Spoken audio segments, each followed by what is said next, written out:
It's Christmas Eve, 1968. The Apollo 8 spacecraft has successfully completed its first 3 orbits around the moon. Launched from Cape Canaveral 3 days before, this is the first time that humans have ever traveled beyond low Earth orbit.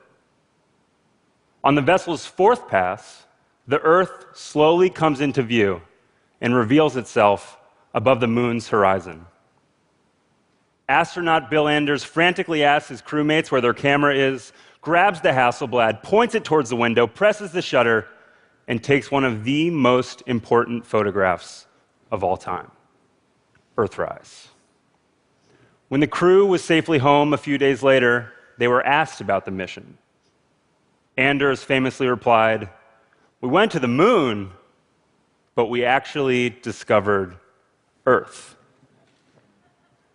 What did he and his fellow crewmates feel in this incredible moment?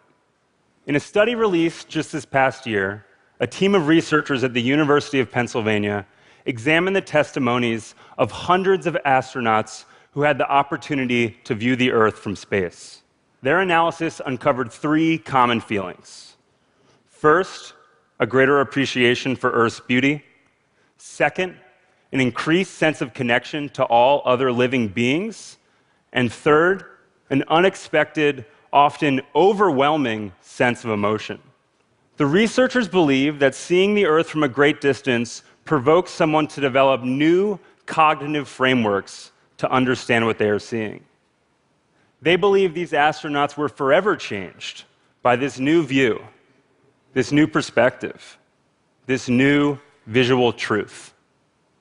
This feeling is commonly referred to as the overview effect.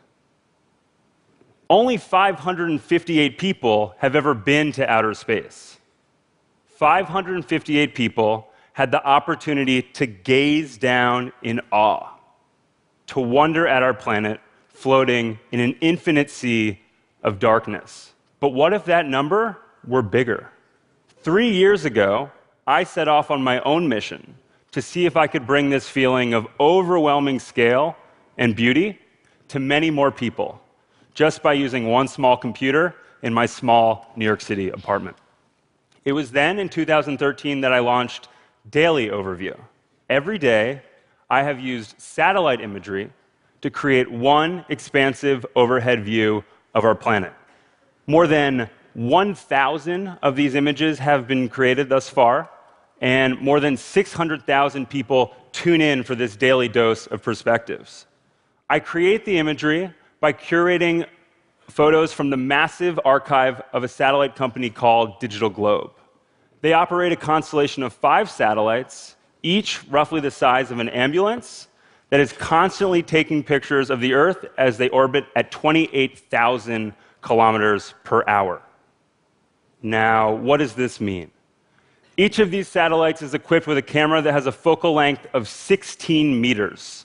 So that's roughly 290 times greater than a DSLR camera equipped with a standard 55 millimeter lens. So if we were able to attach one of their satellites to the roof of this theater in Oxford, we could take a picture of a football clearly on the pitch at the stadium in Amsterdam. That's 450 kilometers away. That's incredibly powerful technology. And I decided at the beginning of this project that I would use that incredible technology to focus on the places where humans have impacted the planet.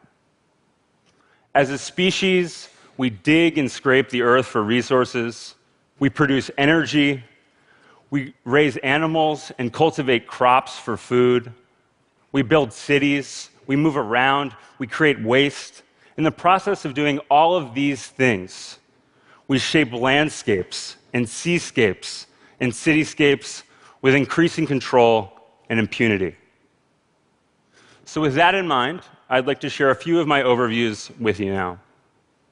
Here we see cargo ships and oil tankers waiting outside the entry to the port of Singapore.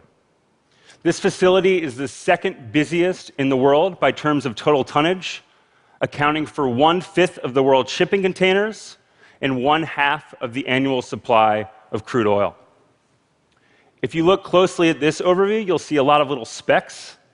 Those are actually cows at a feedlot in Summerfield, Texas, in the United States. So once cows reach a particular weight, roughly 300 kilograms, they are moved here and placed on a specialized diet. Over the next 3 to 4 months, the cows gain an additional 180 kilograms before they are shipped off to slaughter. You're also probably wondering about this glowing pool at the top there. That gets its color from a unique combination of manure, chemicals, and a particular type of algae that grows in the stagnant water.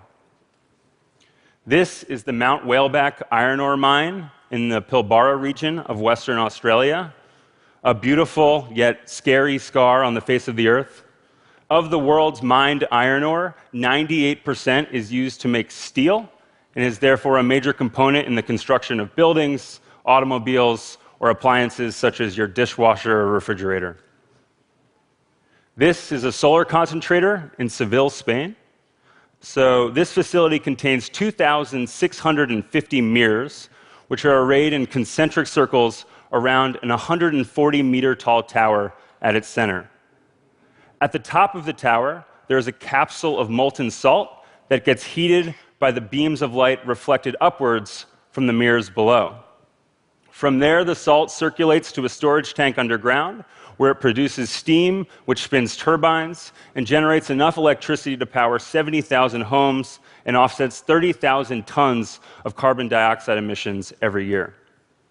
This overview shows deforestation in Santa Cruz, Bolivia, immediately adjacent to untouched tracts of rainforest.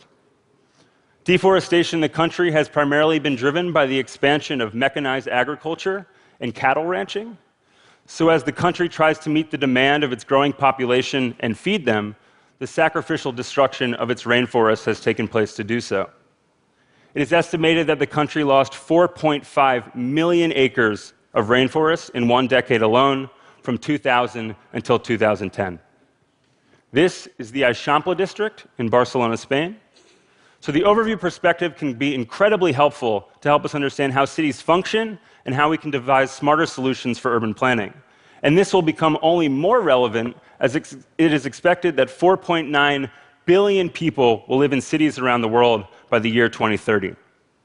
This area of Barcelona is characterized by its strict grid pattern, apartment with communal courtyards, and these octagonal intersections, which allow for more sunlight, better ventilation, and additional parking at street level. And here we see that grid pattern, but under much different circumstances. This is the Dadaab refugee camp in northern Kenya, the largest such facility of its kind in the world.